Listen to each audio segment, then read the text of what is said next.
Fala pessoal, bem-vindo mais uma vez ao nosso canal e esse é mais um vídeo que vai ajudar você, profissional, a crescer cada vez mais. E hoje o nosso vídeo é super importante para você, profissional liberal da área da saúde, que vive com aquela dúvida: devo ou não abrir um CNPJ? Será que vale mais a pena? Então, fica comigo até o final desse vídeo que você vai entender como isso funciona e tirar todas as suas dúvidas. Bora lá! E aí, vale a pena eu abrir uma empresa, faturar através de um CNPJ, através de um CPF? Eu pagaria menos tributos por conta disso? Então, se você tem essa dúvida, eu já falei, mas falo de novo, fica com a gente até o final, porque a gente vai te ajudar a eliminar qualquer dúvida e tomar uma decisão para crescer cada vez mais. Mas antes disso, se inscreva no nosso canal, já ative o sininho aqui, curta esse vídeo, compartilha, vai nas nossas redes sociais, porque sempre tem uma dica boa para você. E agora, sem mais delongas, bora para a prática. Você pode sim trabalhar como pessoa física e ser considerado um profissional autônomo, ou seja, aquele que não possui um CNPJ e tem seus rendimentos recebidos através do seu CPF. Você pode prestar serviços para outras pessoas físicas ou para pessoa jurídica sem problema nenhum. O que você precisa fazer é se inscrever junto à sua prefeitura como autônomo, recolher uma taxa, o ISS, para a sua prefeitura por conta disso e também recolher todos os tributos que vêm desses rendimentos. Mas como pessoa física, você mesmo deve controlar, fazer esses cálculos, apurar esses impostos e recolher. E quais seriam eles? O ISS junto à sua prefeitura, a contribuição previdenciária, o INSS. Pois é, você que trabalha como autônomo, obrigatoriamente você deve recolher a contribuição previdenciária e apurar mensalmente também o imposto de renda que vem através desses rendimentos que você recebe como pessoa física. Beleza? Se você presta serviço para uma outra pessoa jurídica, provavelmente quando ela faz esses pagamentos para você, ela já retém, ela já desconta de você o INSS e o imposto de renda. Agora, se você é autônomo e presta serviço para pessoa física, você mesmo deve fazer o cálculo do INSS, do imposto de renda e recolher a sua guia. O que eu quero dizer com tudo isso? Quando você trabalha como pessoa física, você tem sim essas obrigações que você deve cumprir e conhecer. E muitas vezes você, profissional da área da saúde, você não quer se preocupar com isso, você não quer ter dores de cabeça com isso ou não tem esse conhecimento amplo da legislação tributária e acaba passando. E depois você tem que acabar com multas e até com impostos em atraso. E isso é muito ruim. E além disso também, muitas vezes, dependendo do quanto você tem recebido de rendimento, essas cargas na pessoa física, a carga tributária, ela é muito elevada e passa a não valer a pena. Então você acaba tendo, às vezes, um descontrole relacionado à tua parte tributária, você acaba tendo pagamentos maiores de impostos, porque você está na pessoa física e não na pessoa jurídica, e confunde muitas vezes também o financeiro de tudo aquilo que você faz, porque se mistura a pessoa física com o teu trabalho, com as suas despesas pessoais, e você não consegue ter uma visão gerencial do seu negócio, por tudo estar ali dentro do CPF. Pô, Thiago, quer dizer que só existe coisas ruins? Não existe só coisas ruins, mas existe um momento certo de você começar a pensar em migrar para uma pessoa jurídica para que você tenha um controle maior de tudo isso, para que você consiga gerenciar melhor o seu negócio e pagar menos impostos dentro da lei. Então você precisa entender quando é esse momento, tá? E é isso que a gente vai mostrar aqui hoje. Então, bora ali para a prática. Quando a gente fala em questão de pessoa jurídica, o que você precisa? Primeira coisa é constituir a sua empresa através de um contrato social, onde ele é redigido, que demonstra cláusulas ali específicas relacionadas à atividade da sua empresa, ao capital social, aos sócios e outros itens. E esse contrato ele é protocolado junto aos órgãos, a Junta Comercial, Receita Federal, Previdência, Prefeitura e etc., que libera para você inscrições e o CNPJ para que você comece a atuar como pessoa jurídica. Como pessoa jurídica, você obrigatoriamente emite nota fiscal pelos serviços que você presta e recebe através do seu CNPJ. E aí entra a contabilidade para apurar os impostos em cima desse seu faturamento, tá? Então, existe essa outra obrigação, que é você ter um contador cuidando da sua empresa para que ele consiga cumprir com diversas obrigações que você vai ter junto ao fisco por ser pessoa jurídica. Mas eu sei que o que você quer saber é com relação à carga tributária. E aí, compensa ou não? Então, para isso, a gente vai dar um exemplo muito prático aqui, tá? A gente vai falar hipoteticamente sobre um psicólogo, por exemplo, chamado Roberto, que tem aí rendimentos de aproximadamente R$13 mil. seja como pessoa física ou como pessoa jurídica, e a gente vai fazer a comparação do quanto ele teria ali de desembolso tributário por conta desses rendimentos. Bora lá? Então bora para a prática, bora supor que nós temos um profissional chamado Roberto e ele é psicólogo e ele recebe aí 13 mil reais de rendimentos. Então a gente vai fazer um cálculo do quanto ele pagaria de impostos sobre esse rendimento, sendo na pessoa física ou na pessoa jurídica. Bora começar com pessoa física. A primeira coisa aqui que eu quero frisar, você como pessoa física, você obrigatoriamente é contribuinte da Previdência Social e tem que recolher INSS mensalmente, tá? Só que você tem uma opção de fazer isso de forma simplificada, onde o cálculo ele é de 11% sobre o salário mínimo, e isso reduz alguns benefícios da Previdência para você, ou você tem que fazer o recolhimento calculando 20% sobre os seus rendimentos, limitado ao teto do salário de contribuição, e aí você tem todos os benefícios da Previdência.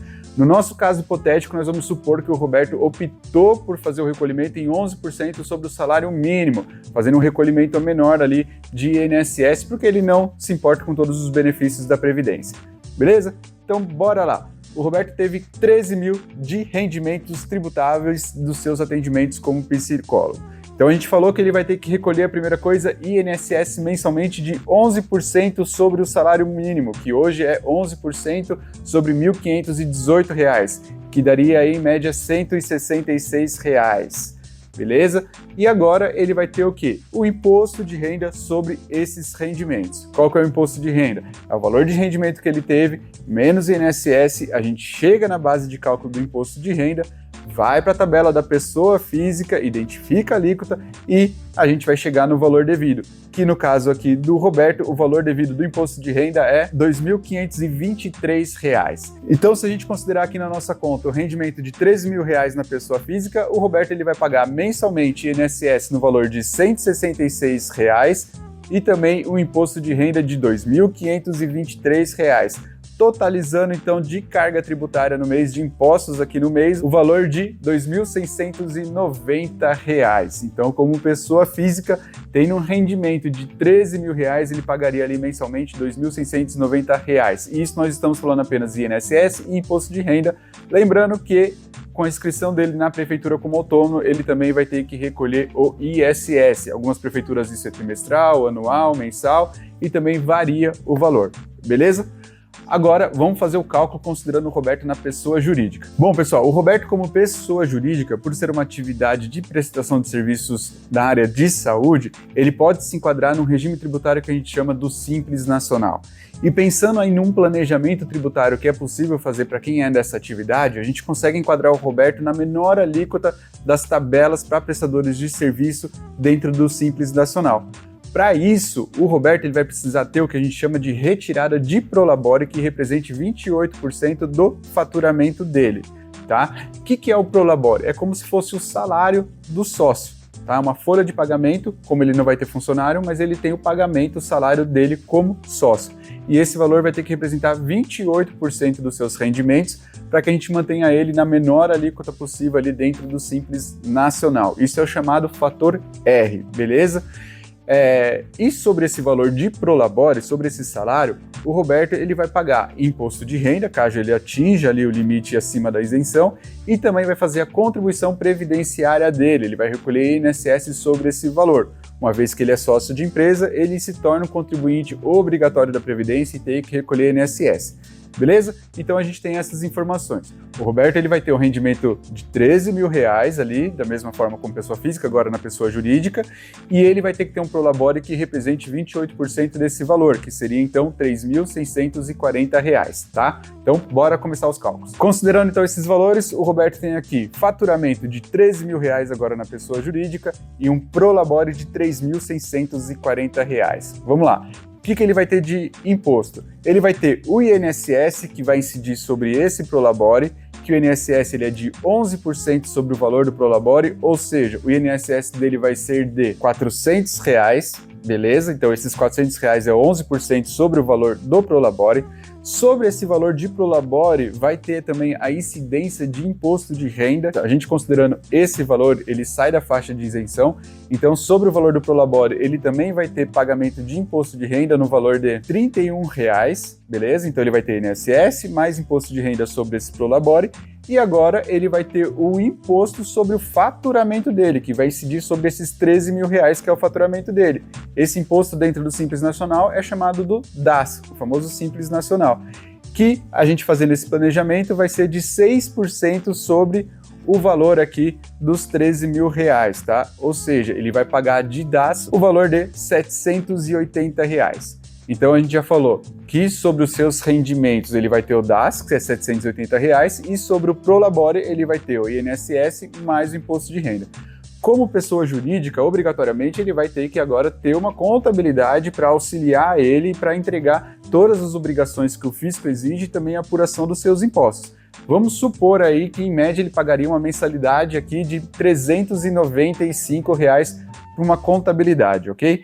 Então, se a gente somar o INSS, o imposto de renda, somar o DAS e somar também a contabilidade, ele teria aí ao mês agora um custo total de R$ 1.606 reais. Olha que interessante. Então, como pessoa jurídica faturando a mesma coisa, os 13 mil reais, ele teria no total ali de impostos mais contabilidade uma média de R$ 1.606 reais de custos, tá? De despesas ali por conta agora de trabalhar como pessoa jurídica, não mais como pessoa física. E o que isso mostra pra gente, então? Que nesse nosso caso hipotético do Roberto como psicólogo, faturando aí 13 mil reais ao mês, é muito mais vantajoso para ele trabalhar como pessoa jurídica. Ele teria uma economia aí ao mês de cerca de R$ 1.000. Se isso a gente expandir ao ano, quase 13 mil reais ao ano de economia como pessoa jurídica.